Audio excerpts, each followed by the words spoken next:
This episode of The Witch Wave is brought to you by Mineralogy Project.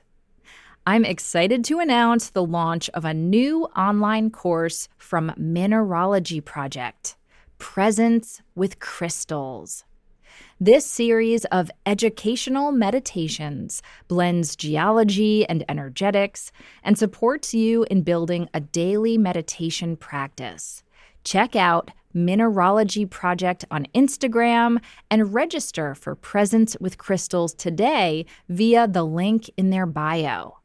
Mineralogy Project also hosts thematic monthly crystal live sales, and you can also follow along on her Tucson Gem Show adventure. Learn more and sign up for the class at mineralogyproject.com and use code WitchWave25 for 25% off full price registration through the class launch date on February 16th. That's mineralogyproject.com, code WitchWave25. Hey there. So people are always asking me how they can get more Witchwave, how they can work with me, how they can find magical community. And my answer is join the Witchwave Patreon. There is where you'll get bi-weekly bonus Witchwave Plus episodes, as well as ad-free Witchwave episodes and detailed show notes for all. The Witchwave Patreon is also where I lead a monthly online magical ritual, which you can attend live or watch the recording of at your convenience. And that's available for members at all tiers. And then rewards for some other tiers also include magical merch and contests where you can win Witchly prizes, as well as getting early heads up about my workshops before they sell out, and opportunities to get magical one-on-one guidance from me. And all backers get access to our exclusive digital coven, where you can connect to a community of other wonderful Witchwave witches around the world. So head on over to patreon.com/witchwave and sign up. It's a marvelous way to get more magic in your life and to support the show. Thank you so much. The world is filled with bewitching people, and you might be one too. Welcome to the podcast where art is magic is real, and reality is stranger than dreams. I'm Pam Grossman, and this is The Witch Wave.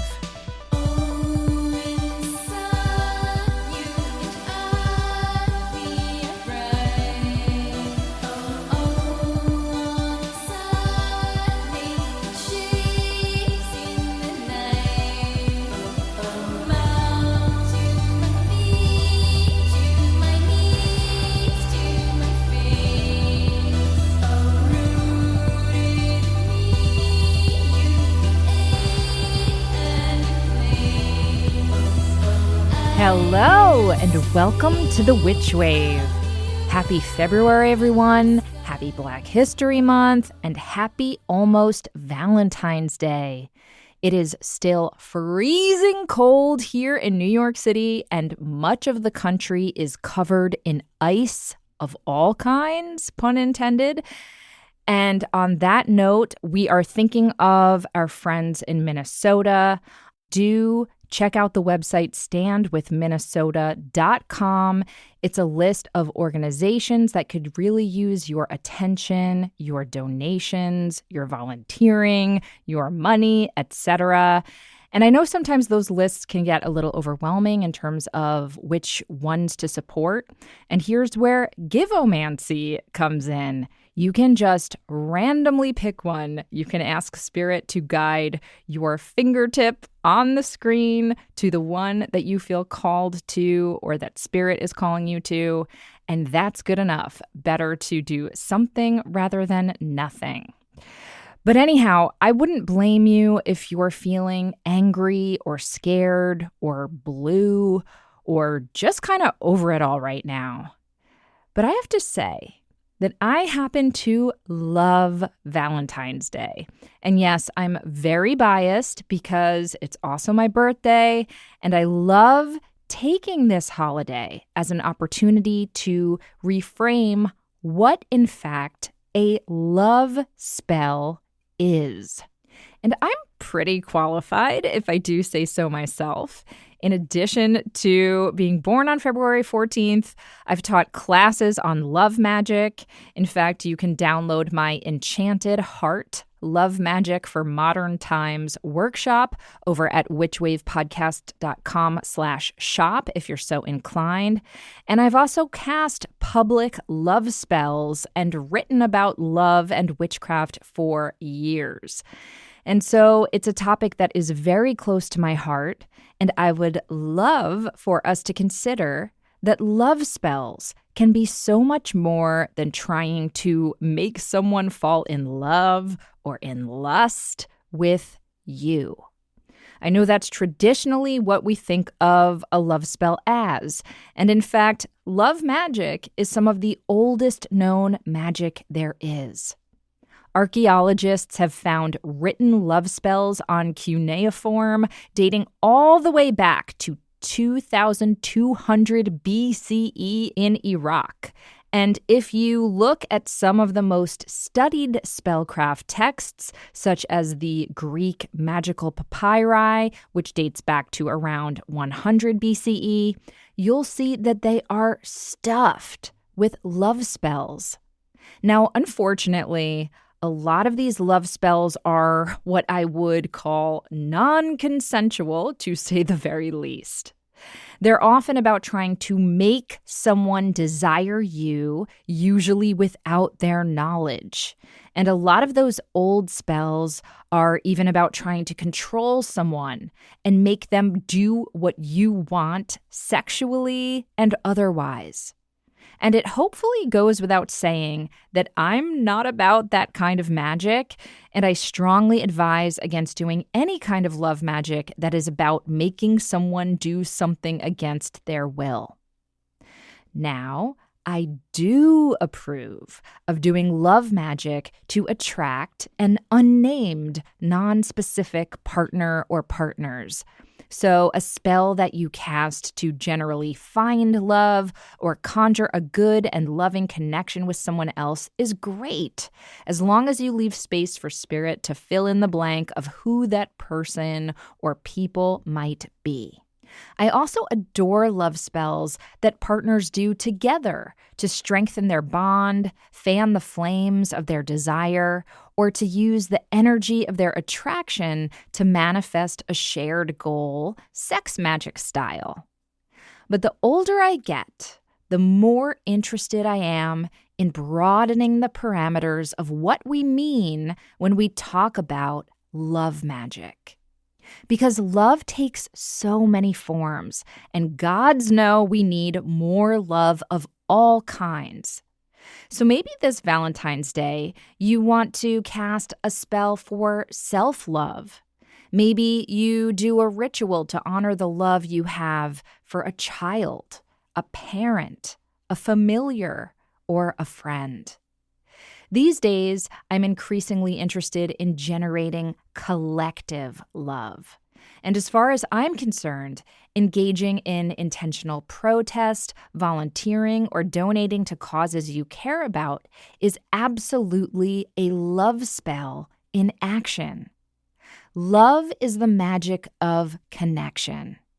Fear casts the curse of disconnection. And so perhaps this Valentine's Day, your love spell can be for your community. What care can you conjure? What magic can you make for the masses? I promise that when you cast your own Valentine spell for your neighbors, for your nation, your heart will be full of love and fire. And we talk quite a bit about melting ice and the magic of community care on today's episode with my guests, Justina and Dr. Ronnie Blakeney. We also celebrate their love as daughter and mother, and explore how that intergenerational connection led them to their new creative magic collaboration. It's a beautiful and heart-opening conversation that I can't wait for you to hear. But before we get to that, first, let's check and see what's come through on the Witch Wire.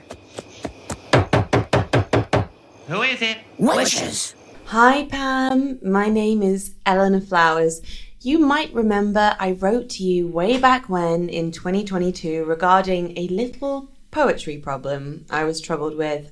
You featured my letter on the Witch Wire on the episode with Nina McCaughlin and shared some beautiful advice with me.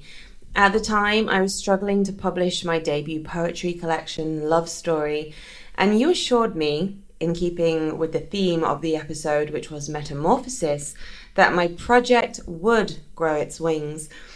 Before I tell you about my happily ever after, I want to take this opportunity to wish you a very happy Valentine's Day for when it comes, and of course, a very happy birthday. I hope you spend the day luxuriating in the love that your community feels for you. And so, Love Story. I never got that book published, but it turns out that the universe did have something better in mind. That little book, filled with poems that document my spiritual awakening after leaving a cruel relationship and rediscovering myself as an artist as I set down roots in my new city of Oslo, went on to metamorphosize into a musical cabaret that has now been showing at a spectacular venue for 2 years. Those poems became songs, and over the past 3 or so years, I have quite literally and metaphorically reclaimed my voice. My story has been littered with miracles, and I want to thank you for the part you played in helping me to keep the faith when all seemed lost. I have finally self-published Love Story. The book is illustrated by a local artist, and the first limited edition print run just landed on my doorstep last week. I would love to send you your copy. I hope my love story inspires anyone listening to keep going and to believe in their own magic. Thank you so much, Pam, for all the magic you have given me, and a very happy Valentine's Day. Hi, Eleanor. It's so wonderful to hear from you again. And let me just say, I live for a Witchwire update. So thank you so much for following up. And yes, that episode was way back in 2022. And it's thrilling to hear how things have developed for you magically and creatively all these years later. So first, let me say congratulations on your show and your book. And most of all, I want to congratulate you on trusting yourself and trusting spirit to take your ideas and expand them even wider than you first envisioned.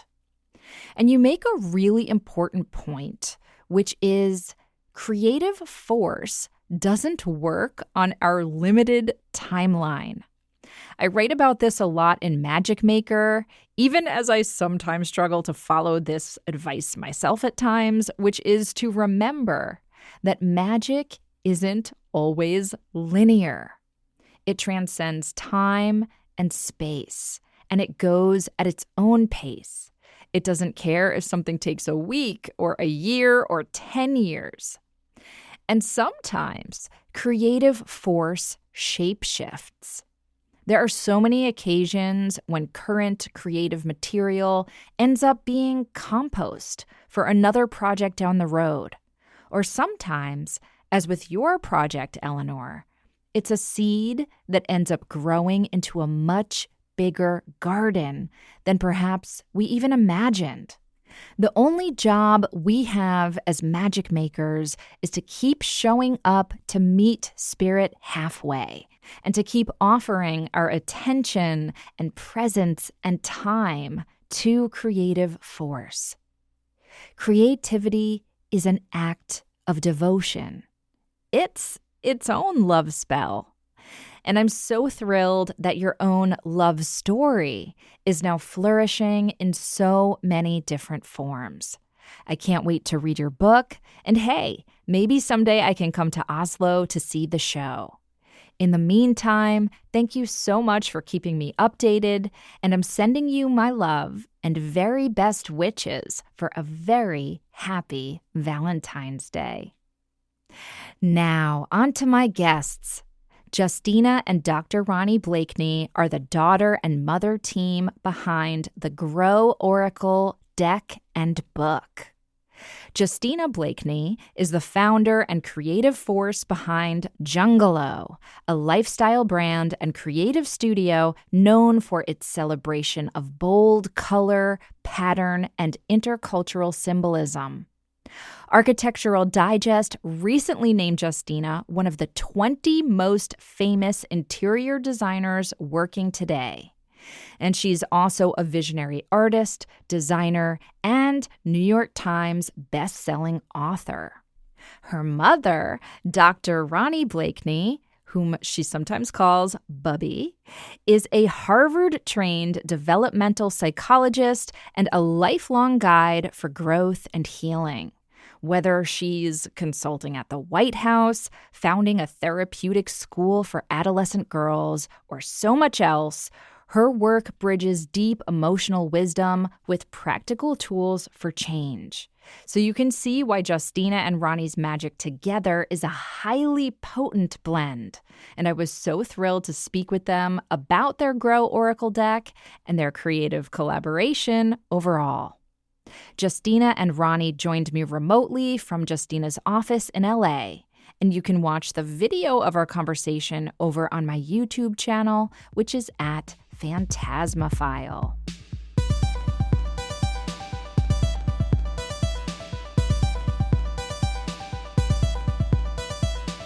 Justina and Dr. Ronnie Blakeney, welcome to the Witch Wave.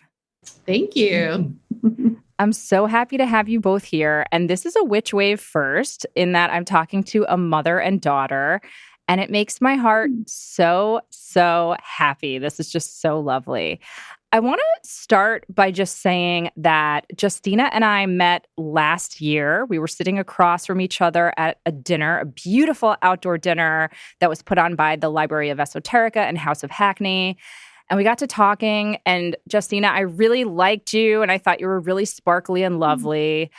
But I did that thing after where I was like, oh, she was so interesting. And I looked you up and looked up Jungalow, and I was like, oh my God. I was sitting across from this titan of interior design and art, and you were so kind and lovely, but you did not put on that air. So I have to say, Ronnie, good job in raising your daughter because she did not come across like an ego monstrous. So congratulations on that. So I want to start actually by talking about creativity. Clearly, Ronnie, you've raised a very creative daughter, and I would love for each of you to talk about how that creative magic was fostered in your house and during your childhood. Justina, why don't we start with you? So I always felt like it didn't really matter what my interests were or our interests were. I have an older sister, Faith, and a younger brother, Yeshaya. I felt like we were all sort of always interested in the arts in different ways. But creativity was just something that I think wasn't necessarily specifically encouraged, but I felt like it was just the format was just more, we were encouraged to just be ourselves in whatever that meant, and then offered the space and the tools that we needed to do that. So, whatever any of our interests were at any given moment, was like, oh, you're interested in drawing? Okay, here's drawing supplies. You're interested in basketball? Here's a ball. Here's a place to play. So whatever it was, I just felt like we were offered an opportunity to kind of play and experiment. And I know, for example, the way that manifested in our home that maybe is different from in other people's homes was, for example, my sister and I, from a very young age, were interested in interior design. And so we might, without even asking permission, like take a big antique hutch that was in a hallway and decide, I want this in my room now, and like push it in the room and paint it. And, and it was just a little bit like, we can do what we want. There was a lot of freedom. There was a lot of freedom to just explore and try things out. And I think at the end of the day, that's what protects creativity. Beautifully said. And Ronnie, I understand that you're a developmental psychologist. Does that mean that you study the development of children into adults, or is there another interpretation of that I'm missing? Developmental psychologists study the development of children into adults, adults into middle-aged people into old folks. I think the main thing is that we don't pathologize behaviors, for example, or emotions, but rather we take them as adaptive. And we try to look at the places in development where they can grow. Yes. So how did that inform your parenting? Neither my husband nor I ever saw ourselves as creatives. I thought at the time it was generational, that we could provide a nest in which that generation could become creative. So I think you said that quite right. All the kids write music, play music, do art, make art, do writing. They all create in a variety of ways, the grandchildren too. With cooking, Justina and one of the cousins, when they were very little, used to make pretty food. They would find ways to create things that were beautiful. Yeah. So A, the space, and B, the opportunity for beauty. And I think we had quite a few arguments, her father and I, about what to let them do, like paint the rooms. Yeah. What to let them wear, just all the creativity. And it's from everywhere. I love that phrase, opportunity for beauty. I'm going to take that one with me. That is so gorgeous. What was your relationship to, I'll just broadly say, like spirituality and magic like when you were all growing up together, or Ronnie, when you were raising your kids? I could speak to my own childhood a little bit in that my mother always told me I was a witch. Yes. Like my father's mother. You're in the right place. Not until I listened to your podcast did I think, I never took that broom out of the closet. Welcome. We're so happy to have you. And I was reared in a tradition that had a lot of spirituality in it, but it wasn't necessarily in my home. May I ask what tradition that was? Yeah, in Ashkenazi Jewish tradition. I mean, my father was a chazan, he was a cantor. Hey, we're in the tribe. Yeah. But they were pretty, I don't want to say they were secular, but not raised up spiritual. But I thought it was really important for the kids to have some access to spirituality, to have some access to the things that raise us up and inspire.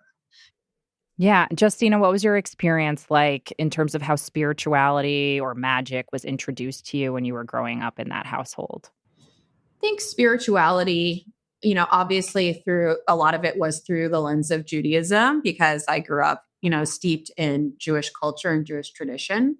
But also it was a lot about, honestly, watching your relationship with your spirituality. I think for me, for example, we grew up with like Osho and like pulling cards, and, you would often have your Tanakh, your Bible, and read a page at random and take a lesson from that for your day. And you would often read them to us. And in the mornings, you would blast spiritual music or even more secular music, but, things like Abby Lincoln's My Early Rising Sun, and just sort of filling the home with a sense of spirit. And I think also embedded in certain routines that I think, became sort of spiritual bedrocks for me and my family.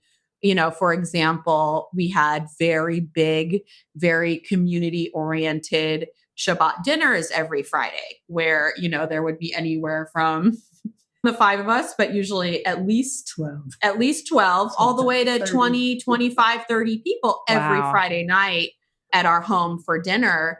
and, saying the blessings over the candles and over the wine and over the bread, and just holding these traditions, which I think when I was younger, I didn't necessarily think of them as spiritual. But now as an adult, when I can stop before I eat my food and say a blessing, thanking the food itself, thanking Gaia, thanking the spirits for the food, being mindful about the sunshine and the water and the human beings and all the animals that it took to create the food that I'm eating. For me, that creates a deep connection, and it connects me more to my faith and my belief system. And I feel like that was seeded oftentimes through Judaism, but for me, it sort of flowed into a greater sense of spirituality for me that sort of moved beyond religion. And what is or was your father's relationship to magic or spirituality? So my dad converted to Judaism before he married my mom, but I always felt like Dad, and you can correct me if I'm wrong, but he was always a little bit more like science oriented, or, he's a Capricorn. He's very like material, like grounded, stubborn. But I don't know if you would agree with this, but I see him becoming so much more spiritual as he gets older. Now he just turned 80 just a couple weeks ago. And it is very beautiful to me to see how much he has sort of really, he's spent the last, I don't even know how many years now, sort of researching 30 years, researching a lot of deep stuff that, to be honest, I don't even totally understand, but things like the idea of finite infinity, and that's black holes, and, sort of the intersection of spirituality and science. And you could definitely explain it better than me. I think when you talk about where the finite meets the infinite, that's exactly the nexus. And because he studies the science, he's a scientist, but it's infused with and made sense of in the spiritual domain. And so that's what he looks at, just exactly the cover up in science, the way science is covering up the spiritual part of what it means to be human. Ah, I love that. And a lot of his research is on transcendence and how we transcend the places where we're stuck. Yes. That's so, so wonderful. What an incredible pair of parents you have, Justina. And I'm beaming over here. Yeah. Because I sense that I have a similar relationship to my parents. Like, my parents are very creative, very spiritual, really allowed me and my sister to let our freak flags fly, and, encouraged my witchy weirdness and our creativity and everything. And so I feel a real kinship with your warmth and your energy. And I really salute it. I want to talk about, I don't know, my brain keeps going back to that phrase, opportunity for beauty, because Justina, you're a beauty witch in so many ways. I don't know if witch is that now. I'm a beauty witch. Fine. Yes. And I don't know if witch is a word that you also resonate with. I'd love to hear you talk about that. And I'd certainly love to hear about how beauty helps you shift your own energy, your own spirit, and what it can do for other people who, whether they're living with your work, your textiles and paintings and so on, or just in their own lives. How do you make the connection between beauty and magic? I think for me, beauty has been a lens through which I learn about myself and get to know myself in a deeper way. For example, one of the easiest access points for me to understand my true feelings about something is through beauty. So when I see something beautiful, it's unequivocal to me. I'm like, oh, that's beautiful. It hits me so hard in a way that oftentimes other things don't, when I am sort of unsure about how I feel about something. And so beauty for me has been a portal through which I learn about myself. And I think sharing beauty and helping people focus on beauty and find beauty, both in themselves and in the world, is something that I think ultimately is a big part of what I'm doing here, or what I hope to be doing here. I think coupled with creativity and beauty are healing power, like hold a lot of healing power. Also with my work as both an artist and a designer, when I think about magic, for me, the whole process of thinking about something and kind of alchemizing things that I've seen that are beautiful throughout my life and alchemizing it into a painting or a product, like that process is so magical to me. Mhm. It reminds me, I took a photography class when I was in college, and you take these photos and you click your finger up and down, and then you go into this dark room and you put this paper on this liquid, and the photo appears that you saw. I mean, people talk about magic as though it's something that doesn't exist. And I'm like, are you living in the same place as me? Yeah, exactly. Because, from even just now, us walking to coffee and seeing these gigantic birds perched on the trees outside and just seeing the magic and the wonder in that, to the magic and wonder that exists in being able to imagine something in my mind and 6 months later be holding it in my hand. To me, that's magic. Ah, perfectly said. Perfectly said. And one more question for you, Justina, just because I have you here and I'm so curious. Do you feel like the gift you also clearly have to manifest your business? I mean, there are a lot of creative people in the world. You've also managed to build a business, which is its own unique, I think, set of magical skills and talents. Do you feel like there was any spirituality or magical tools or skills that you've used to help manifest your business side too? Yeah, great question. I think that there is an element of self-belief, which I think another way you could call that is faith in what I'm doing, faith that I will be successful in whatever way that sort of ends up manifesting, the trust in the process. I think what often happens is that people give up.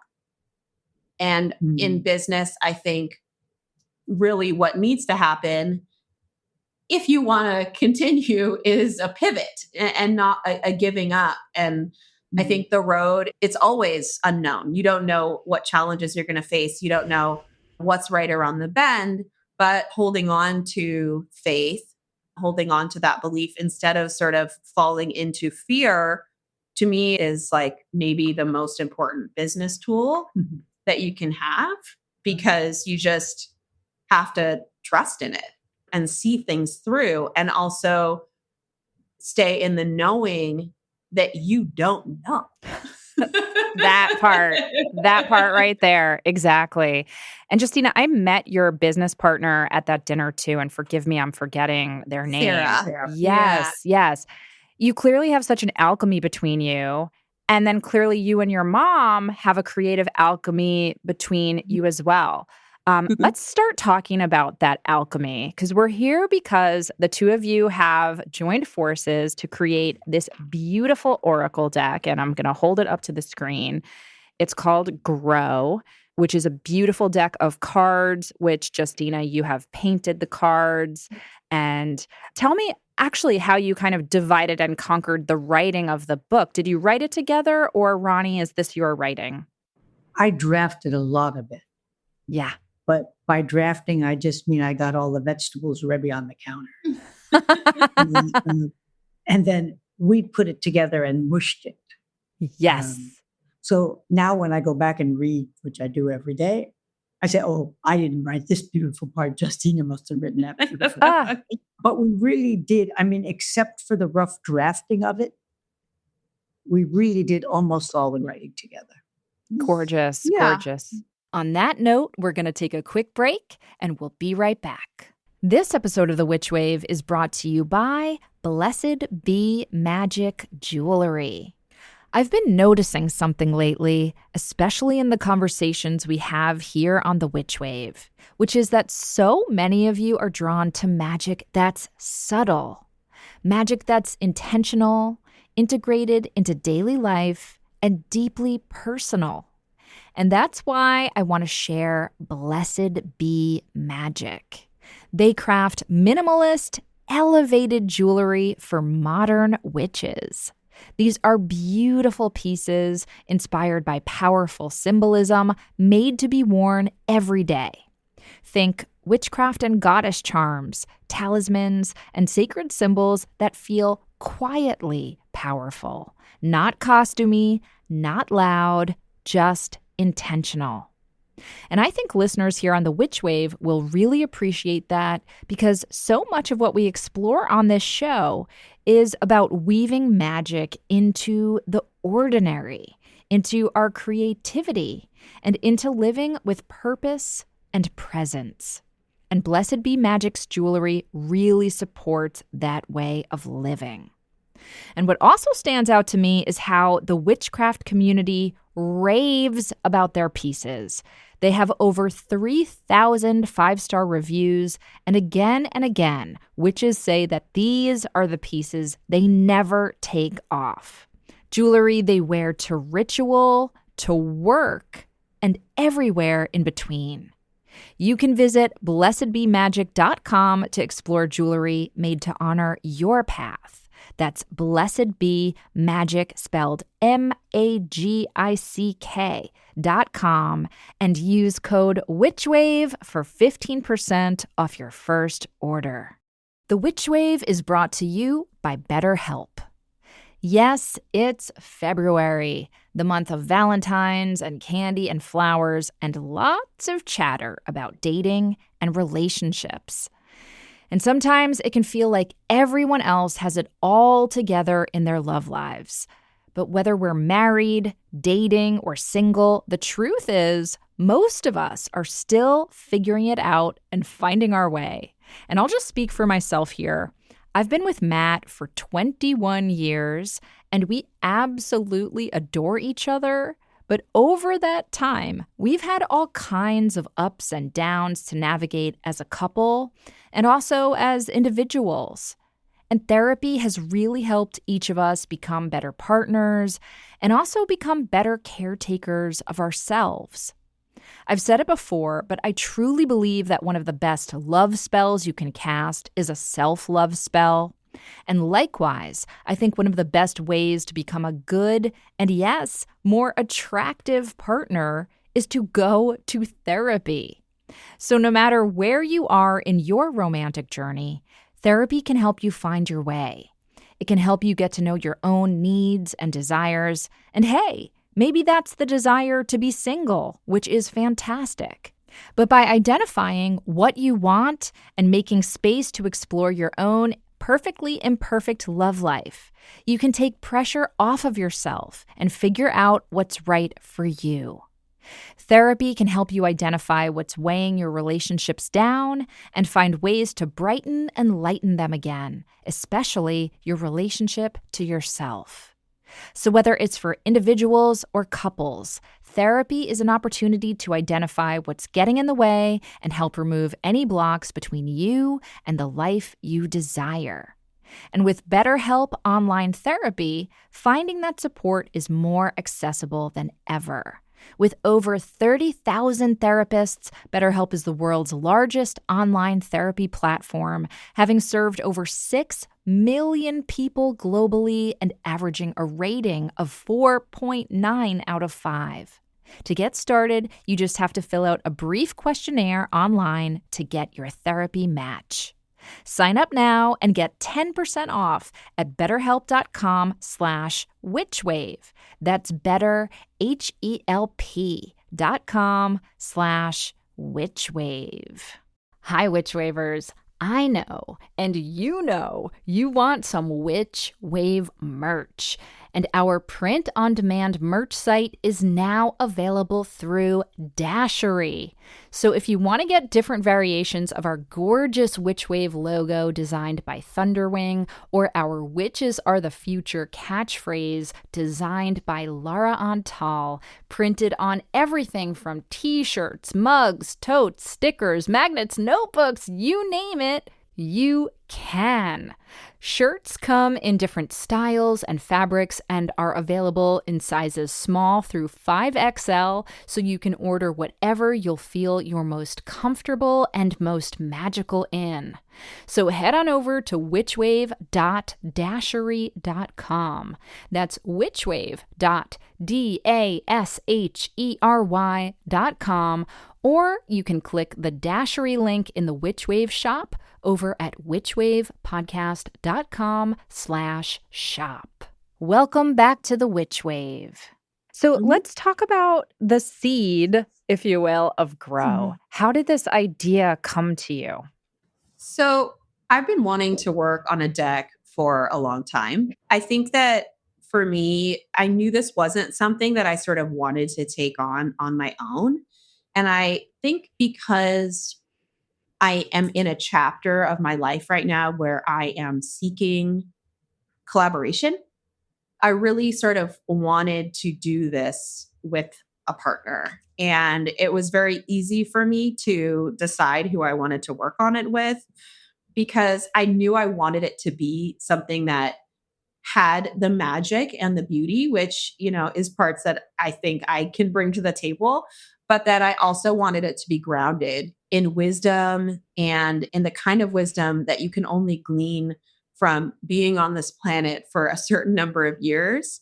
And I think my mom has so much wisdom to offer. I think when any of my friends have ever met my mom, they're like, oh, this is why XYZ. Like, you just have a way of exuding wisdom and warmth, and also just helping people have new perspectives on things, helping people feel more grounded, feel more whole, feel more okay to be themselves.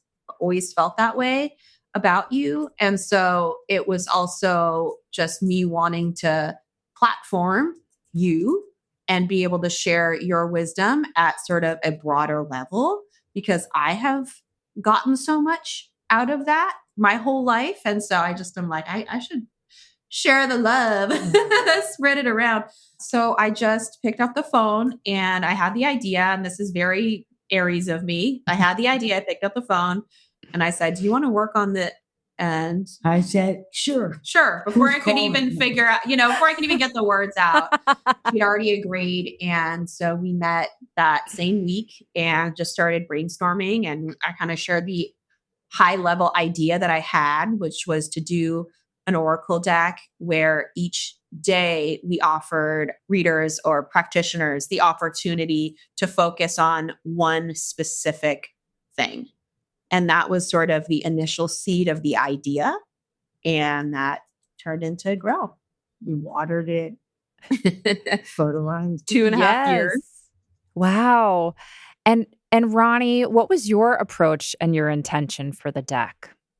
I think I was thrilled to be asked, because all of my written work, all of the research had to be academic, because that was the domain I was in. Sure. And I always wanted to write, quote, a cookbook. That is to say, to put down in an accessible form the stuff that Justine is talking about. That every time somebody's friend needed some consult on something, they'd call. And it was true when the kids were growing up, all the neighbors. So the wisdom that we gain from our work isn't necessarily accessible to the wider public who could benefit from understanding it. And so the opportunity to make it beautiful and accessible, to bring wisdom and wonder together. I tell a quick story that when I finished my dissertation at Harvard, my thesis advisor threw it on the table and he said, "You call this science? This is art." And so I had to Tell do it me again more. and again. What was your dissertation on? Cross-racial moral reasoning. The role of race in moral reasoning, how context and understanding the people in your world affect how you think about moral decisions. Wow. And what made your dissertation too arty for Harvard? It was too much people and not enough numbers. More qualitative than quantitative. Yeah, I think it was the structure. I wasn't that sad about it because it helped me learn how to structure things, how to Sure. prune flowers. I'm not a very good pruner. Same. I'm a kitchen sink kind of girl. I'm still growing in that arena. The first time we planted a garden and the thing said, when the carrots come up, weed them so there's only one growing in each one. I couldn't decide which ones to throw out. So they all grew up intertwined. Oh my goodness, you're a woman after my heart, I tell you. Yeah, I'm a real maximalist myself. So let's talk about how you decided some of the themes that were going to go on these cards and how you worked together with them. Like, did the words come first? Did the images come first? Talk to me about what that process was like. And maybe you could name a few of your favorite cards that come to your mind by way of illustration. I feel like the process was very fluid, and we would have like, oh, we definitely have to have an integrity card, and we definitely have to have an autonomy card. Some of them were just sort of no-brainers. And we also had sort of a little bit of a framework whereby we knew we didn't just want to have cards like autonomy or integrity. We also wanted to have cards that helped you get into your body more. So there's body parts on cards where, you know, one day you'll focus on your feet. One day you might focus on your eyes. One day you might focus on your belly. And then also helping people be more aware of their environment. So, you know, we have a sunshine card and a mountains card and a water card, and just ways that you can kind of tap into what is around us and what's around all of us in order to help tap into that magic that exists in all of those things. So because we had this sort of framework for these things that we knew we wanted to include, we brainstormed a bunch of different things. And it, like I said, the process was very fluid. So, you know, we knew, let's say the first 10 or 15 cards that we wanted to do, we started writing them. I was working on the art, and then we would just keep adding and add, you know, and I'd be on a hike and I'd call you and say, oh my gosh, I just had a flash. Like, we need a magnetism card, you know, or going back and forth in that way. So it was very much just discussions, and at the end of the day, then a lot of editing, figuring out what to include, what to take out. And I think all along the way, whenever we took out something that we were both a little sad about taking out, we're like, well, we'll put this in the next deck. Too. Exactly. There's always going to be more. Why don't we maybe pull a couple cards together? Because I would love for our listeners and viewers to get a sense of the deck. I have mine with me. Do you have yours near you as well? We have it. Yay, fabulous. And first, you know, I'd love to show people, obviously, like, it's just a beautiful, I mean, of course, Justina, it had to be beautiful if you're involved, but really, really, like, just beautifully packaged. I don't know, it feels like a treasure chest. Mm-hmm. And then when I open it up, I was so tickled by the quote on the inside of the cover, which says, "May your journey through grow be as abundant as a lush garden, brimming with life, joy, and perhaps even a little bit or a lot of magic." And I was like, ooh, I'm already in. Let's do this. And then, of course, we have this gorgeous book with all of the pictures and descriptions of the cards, and then the cards themselves. So you in the book give us a few different spreads, but maybe just since we're starting out here, maybe we can each do a 1-card pull. And I wonder what question we should ask. How about for the listeners and viewers? Listen, it's a very tumultuous time right now. This episode is coming out in just a few days, and I imagine it's going to be a tumultuous week next week too. We're really in the thick of it here in this country and in the world. And tell me if this is a good phrasing for your intentions with the deck. Perhaps the question might be like, what message can help us get through this difficult time with as much grace and love and healing as possible? Love it. Beautiful. Okay. And maybe I'll pull a card, and then maybe do you want to pull a secondary card? Does that make sense? Why don't we start with the one Okay. and see See what what happens? happens. All right. I'm going to do it on my end. And then maybe, we'll have you do a card pull on your end just because I think it's fun to have us each do it. Okay. I'm shuffling. Well, sometimes the cards invite you to pull another one. Right. Okay. Shuffling. So this is for you, my beautiful listeners, viewers. What is a helpful message for us in this challenging time right now? Ooh, I got abundance reversed. Ooh, upside down abundance. Yes. What do we think of that? Well, it's so funny because abundance is the first card Yes. in the deck. And I saw you shuffling, and it's just interesting because we just got off of doing a bunch of workshops, and that kept happening. A lot of people were pulling the abundance card first, even after shuffling. Wow. And the way that we organized the book was alphabetical. So abundance, A, B, obviously. But there were so many synchronistic kind of things that happened with our alphabetical ordering of numbers, where certain numbers were matching up with certain words in ways that felt very magical and tapped in. And so once again, your first card pull, and it's abundance. And I actually think the invitation in the guidebook for the upside down abundance pull feels so apropos of what we're dealing with in this country, in my opinion. It says, you might be overly fixated on material wealth. Widen your aperture to include what nourishes your spirit. I mean, come on. That's kind of the thesis statement for what the hell is wrong with this country in so many ways. Like, why we're so divided is because of this greed, right?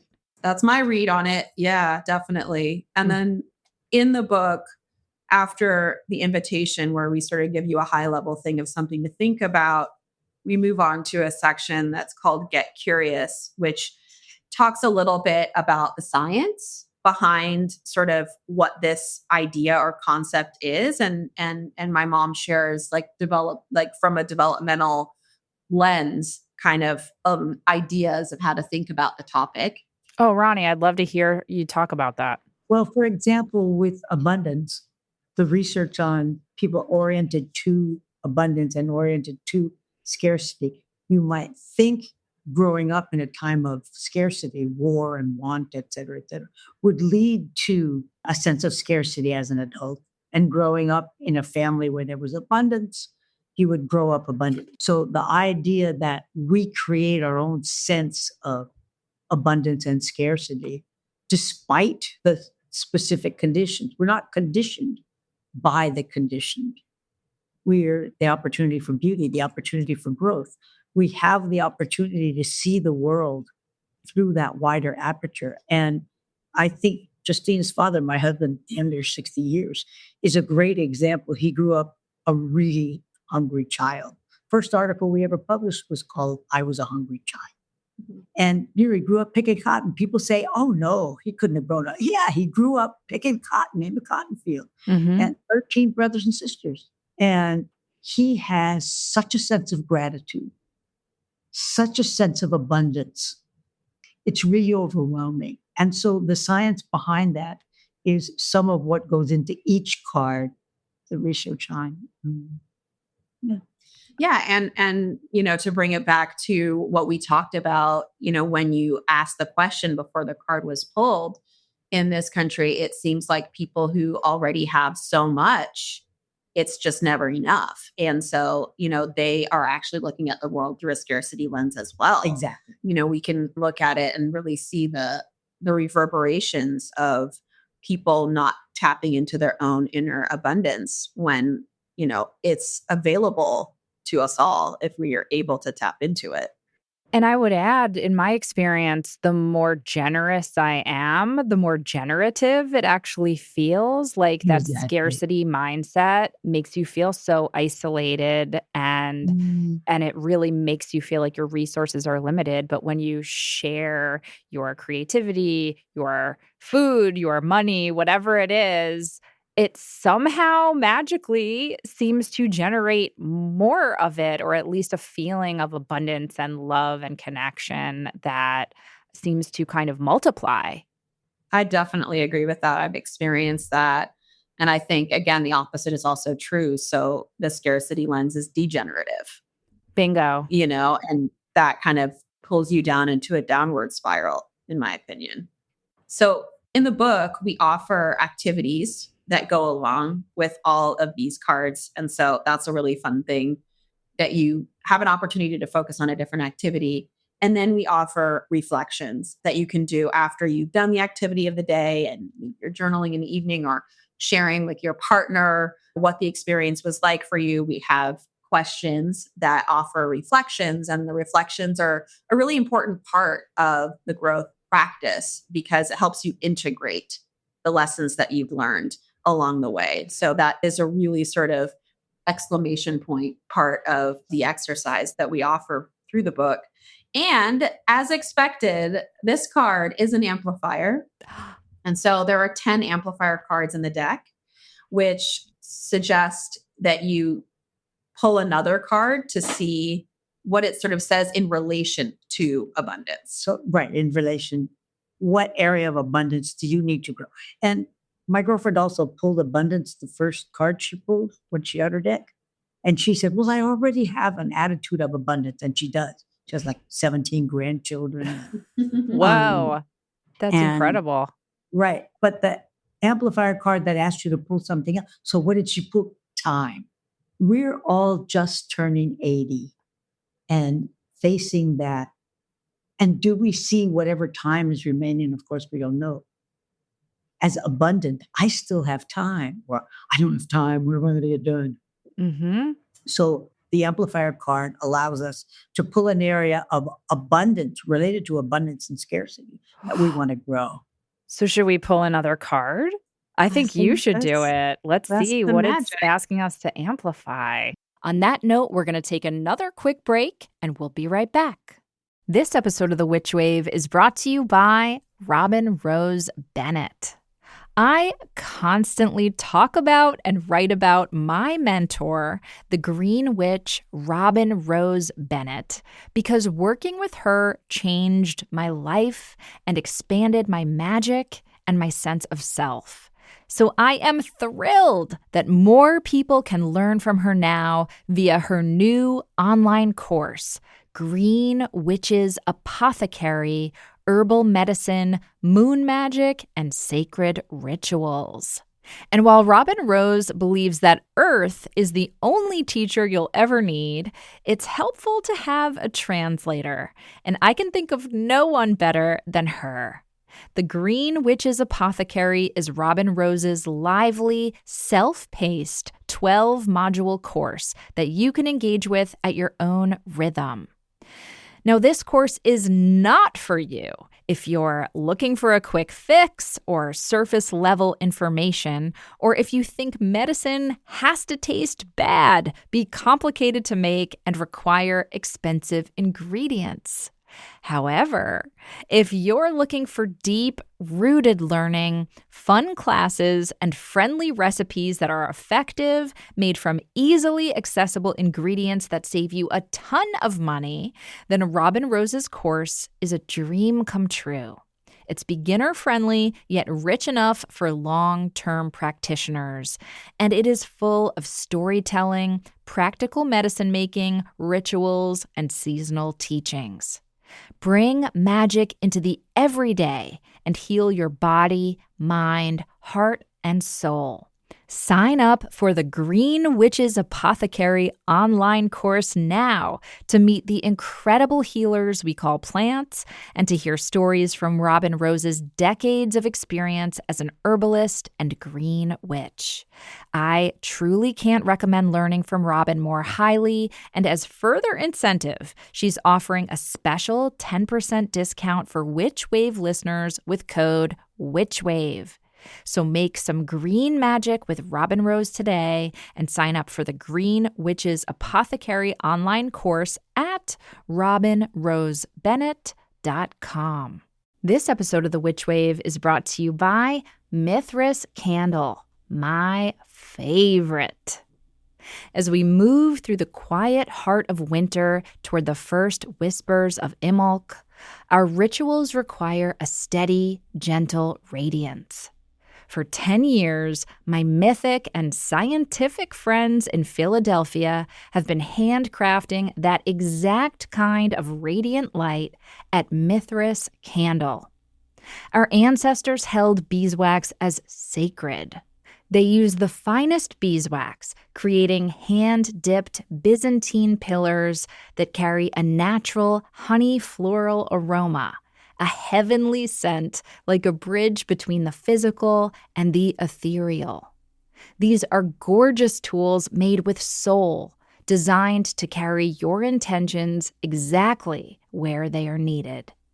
2026 is a milestone year for Mithras, and they're celebrating with some truly transcendent offerings and collaborations, including the return of the White and Luxe Aureole line of 24-karat gold and platinum leaf angel magic candles. And I was sent some of these, and they are so beautiful.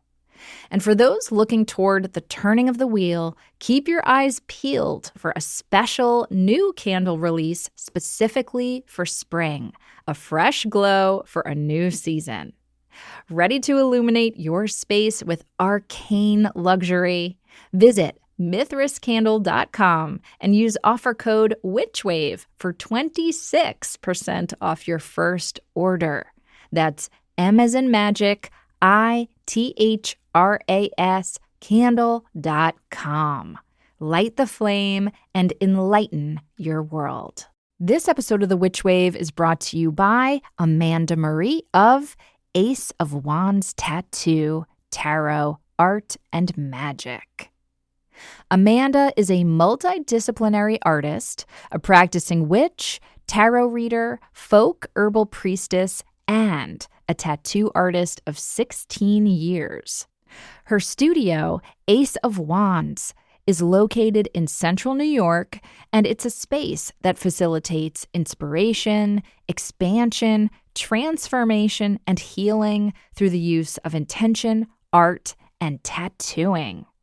She offers so many different kinds of magic, including virtual and in-person tarot and oracle card readings, plant spirit readings and plant medicine sessions, and energy healing sessions, and she can incorporate any of these modalities into her custom tattoo sessions as well. Amanda opened Ace of Wands 8 years ago because she felt the need to create a space for magical connection, a space that honors the spiritual and sacred aspects of tattooing, a space where the experience is just as important as the quality of the art being created. Amanda's goal is that every person who spends time at Ace of Wands walks away feeling empowered and more vitally energized. You can book your free 30-minute video consultation to discuss your ideas and details of the tattoo process, or you can book a reading or energy healing session with Amanda by visiting aceofwands.tattoo. And to purchase original art, limited edition prints, herbal magic, and more, you can visit AmandaMarieWitchery.com and get 11% off by using offer code WitchWave.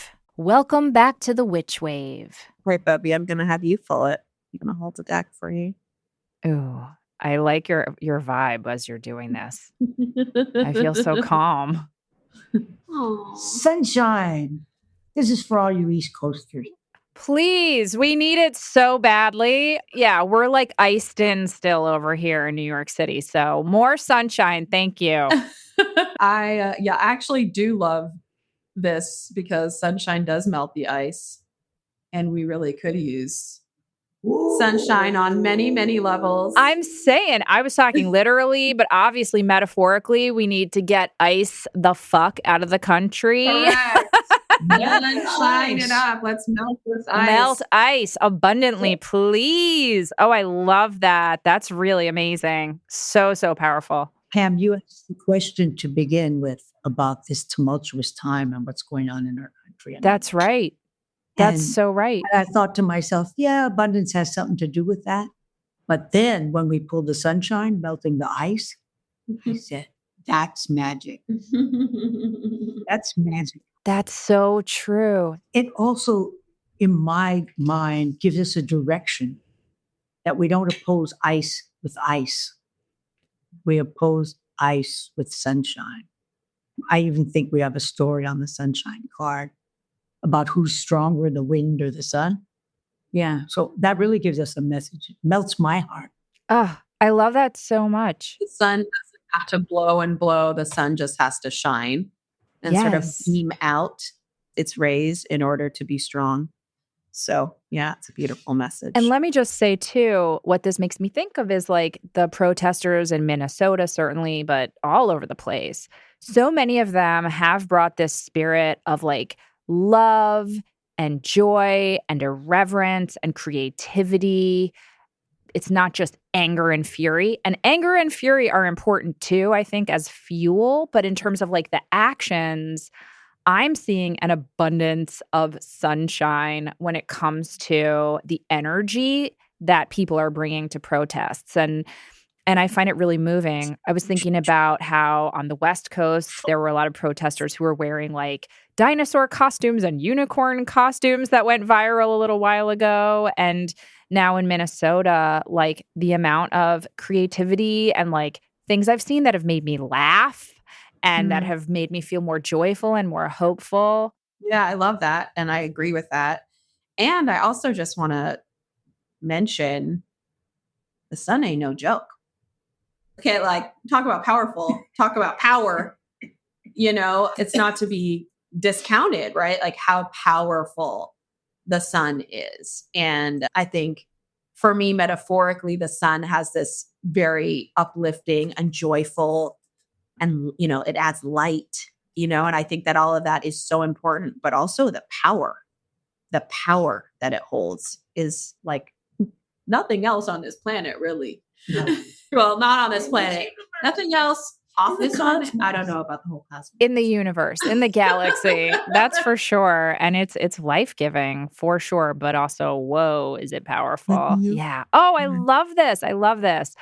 I want to highlight for people that you have two other cards in the deck that are a little unusual. One is called the mirror card and one is the shadow card. And I would love for you to talk about why you wanted to include those two cards. So my business is called Jungalow. And one of the words that we use a lot and that we think about a lot is wild. And so as I was thinking about us coming out with this card deck, just the idea of wild cards just kept on coming back up. It kept coming back up. You know, we tossed around the idea of that being the name for the project, you know, or including it somehow. This idea of wild is very important to me. We have an animal card in the deck that kind of gets to the heart of this as well. But this idea of like being our animal selves, of being our wild selves, like who are we when we are untamed, is something that I'm personally thinking about a lot and always trying to get to. So as we're doing the deck and as we're trying to figure out ways to make it ours and ways to make it fun and sort of, we want it to be something that is a companion with you in your daily routine. So we want it to be nourishing and generative, but we also want it to be fun. So I was like, let's put some wild cards in the deck. And so in thinking about what that could mean, we didn't want the deck to be, well, I'll speak for myself. I didn't want the deck to be all roses. I love roses, but I also think it's so important for growth to be able to look at sides of ourselves that we don't necessarily always want to look at. And so in our journeys, it is important to look at the shadow self. It is important to look in the mirror at yourself and like see what you see and deal with that, right? Yeah. And not just look away. And so the wild cards were sort of an answer to that. And in the deck, the mirror wild card, which is one of my favorite cards visually, actually was very happy I got my publishers to put a little mirror on it. Seriously. Yeah, so I know. I'm looking for it in my deck. Okay, I'm looking forward to it here. Yeah, I'll race you. Oh, I got it. Oh, beautiful. Yeah, please hold it up to the camera. It's some kind of actual like reflective foil or I mean, it's a Yeah. beautiful card. So I had this vision to do this. And the idea behind the mirror card is that you get a message from your future self through the mirror portal. And so that's a really beautiful and powerful card. And it encourages you to pull another card to help you figure out what this message from the future self is. And same with the shadow wild card. It encourages you to pull another message to get a message from your shadow. And in that, and in the reflection prompts and doing the exercises, we hope to just start uncovering pieces of yourself that I think we say, are deep in the caves, right? It's darkest before the dawn. So not being afraid to look in your more shadowy, darker crevices to see what's there, because bringing it to light helps you alchemize it and helps you move through it. That's I right. don't know if you want to add anything. That's great. Yeah. I would love, Justina, for you to talk about the painting of these cards. How did the imagery come to you? Did you have rituals or a certain frame of mind you were getting into to, manifest these images? Let's talk about how they look. I really love symbolism and languages and codes. I think there's something very beautiful to me. In my design work, for example, I spent a lot of time studying the symbols on like Moroccan rugs and Turkish rugs. And it's not often that these symbols have no meaning, these shapes. And I think it's so cool in art and design that so much of the time you look at something and you just see beauty, but there is a story woven into your rug or in your blanket that you might not at all be privy to. Yes, they're talismanic.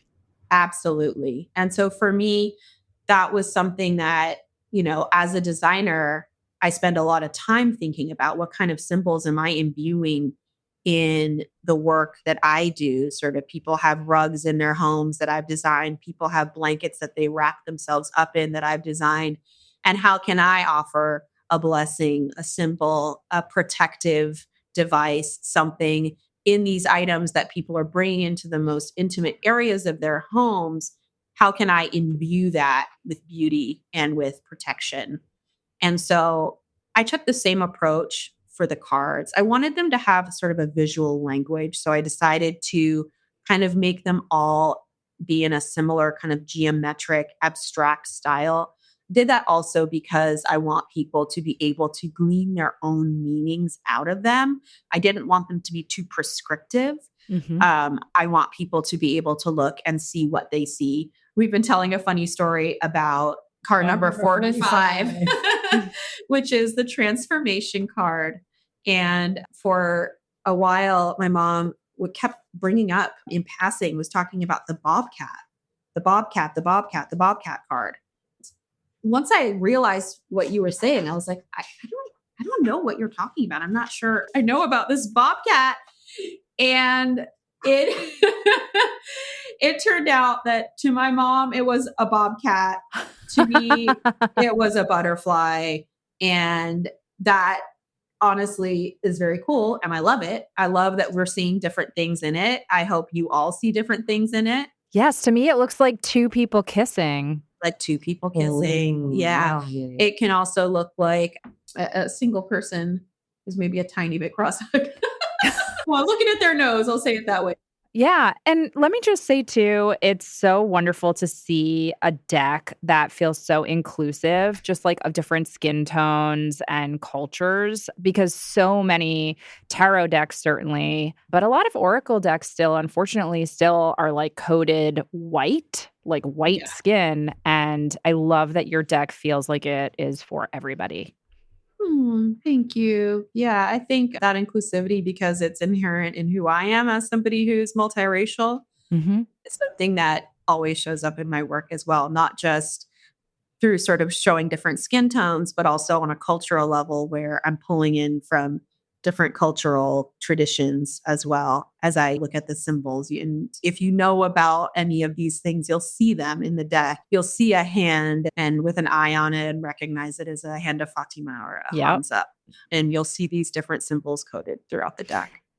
And it's so beautiful because I believe that magic is universal and yet very specific to its own context and the people that it's developed by. And I feel like your deck really touches on that too and speaks to that in really thoughtful ways and like really beautiful ways. I mean, talk about beauty. It's just like, I'm just sitting here poring over all these images and I wish I could hold up every single card for people because they're just like you just buy one. I mean, you know, you feel moved too. On that note, because we're wrapping up here, I would love for you to share how people can purchase the deck, how they can work with you. I know you're doing workshops and different activities with the deck for the public. So what are the best ways and our final moments together for people to connect to you both individually, together, and to this deck? Thank you so much. So if you sign up for our newsletter at jungalow.com, that's the best way to sort of be in touch about future events and things that we are having is sign up for our newsletter there. We also have a Grow Oracle Instagram account, and that's also a good way to get in touch with us. I'm at Justina Blakeney on Instagram as well, so you can follow there. And the book and deck is available anywhere books are sold. And if you have a specific message for Bubby, aka Dr. Ronnie, you can probably message us on Grow Oracle and it might magically get to her. Fabulous. And Dr. Ronnie, do you have anything you want to add? When Justina came home from the hospital, she focused only on the art on the walls. And so I knew from the beginning, you know, she wasn't the first child, that she was the one that focused on. And the other is that we just did a workshop for therapists and healers and practitioners. And they found it really, really supportive, a way to use the deck in helping others grow. And so part of what we're interested in doing is creating this grow community, a way that people can grow together. And again, using those resources I don't know very well. You can contact us about that sort of thing. Yes. And let me just finish us up by saying, you know, there are so many Witch Wave listeners who really want to blend together therapy and magic. And I'm very lucky that I see a therapist who welcomes my witch self into that conversation. You know, my spiritual and magical self is integral to who I am. And so I'm very lucky that I found a therapist who's willing to work with some of those modalities. And sometimes I pull cards from an oracle deck, like during our session. And so I have to say, Dr. Ronnie, I think a lot of people are going to be so inspired to hear you encouraging them to explore their magical selves and their psychological selves as part of a spectrum. On that note, we're going to say adieu for now. It was so wonderful to talk to both of you. Thank you so much for filling my day with, this is the card, whimsy. Oh, yeah. One of my faves. I look forward to many more bright and beautiful conversations with you both through your work and hopefully in person sometime soon. Thank you both for being on the Witch Wave. Thank you so much for having us. This was a lot of fun. That's it for the show. Thank you again to Justina and Dr. Ronnie Blakeney for sharing their abundant magic with me. Do you have questions, feedback, need some witchly advice, or just want to share something magical that happened to you recently? Drop us an email or a voice memo over at witchwavepodcast@gmail.com. We'd love to hear from you, and you just might make it on the Witch Wire. Please check out the video of my conversation with today's guest and prior guests over at my YouTube channel at Phantasmophile, and please like and subscribe. The Witch Wave is a Phantasmophile production, written and produced by me, Pam Grossman. We are 100% independently run and proud of it. This episode was recorded and edited by Josh Wilcox and/or Walter Nordquist and myself. Our theme music is the song Hand and I by Lycanthia. Our new Witchwave logo was designed by Thunderwing. Special thanks go to Matt Freeman, Laura Antal, and Cece Pascal. Please pick up my books Magic Maker and Waking the Witch, or the Witchcraft volume I co-edited for Taschen's Library of Esoterica series. And if you want more Witchwave, or you would just like to support the show, please join us over on Patreon. That's patreon.com/witchwave. Thank you so much for listening. Witches are the future. I'll catch you next time on The Witch Wave.